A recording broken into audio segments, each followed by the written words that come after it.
Many of the code segments you write, such as assigning a value to a variable or displaying a message box, will just need to run one time.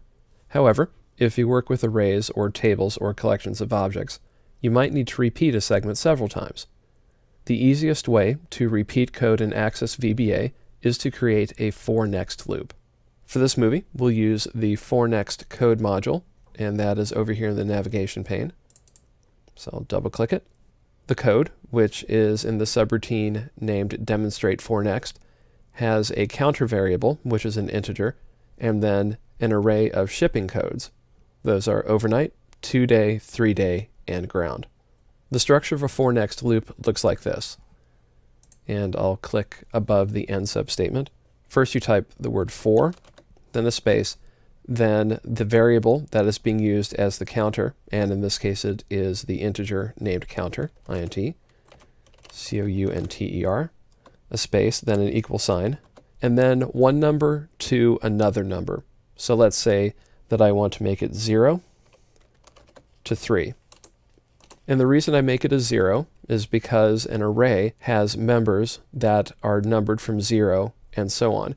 So in the array that I have for my shipping codes, overnight is 0, 2-day is 1, 3-day is 2, and ground is 3.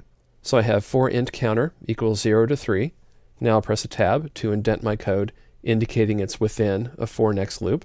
And I'll type message box, msg-box, space, and then string ship code, str-ship-code,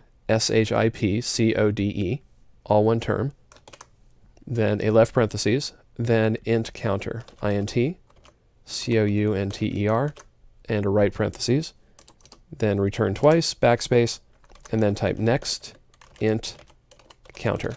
And it is important that you have the variable named in the next statement. The reason is that you might have nested for next loops, so Access needs to know which one it's going back to. So I have the loop in place, and when I press F5 to run the code, it displays 0, which is overnight, and then when I click OK, it will go back through the loop and then display 2-day, so we're at 1. Click OK, now we're on 3-day, which is element number 2. OK, the fourth element, which is numbered number 3, and that is ground. Then click OK, and we're done with the loop. One way that you can control the numbers that are counted, in other words, what happens to this int counter variable in this case, is to use the step keyword. So let's say that I have int counter from 0 to 3, and I have step 2.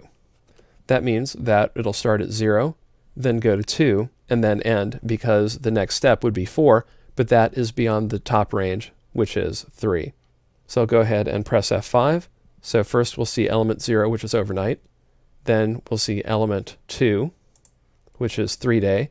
Then when I click OK, we step out of the loop because there are no more values from 0 to 3 stepping 2 at a time.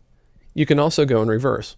So I'll just delete the text that says 0 to 3 and then say 3 to 0, but that's not normally how you would do it, so you need to make your step -1 and press a down arrow.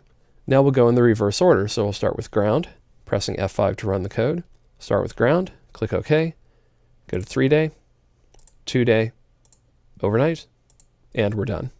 For next loops let you repeat your code a specific number of times, with the number of repetitions controlled either by specifying the number of steps in the initial for statement or through a variable.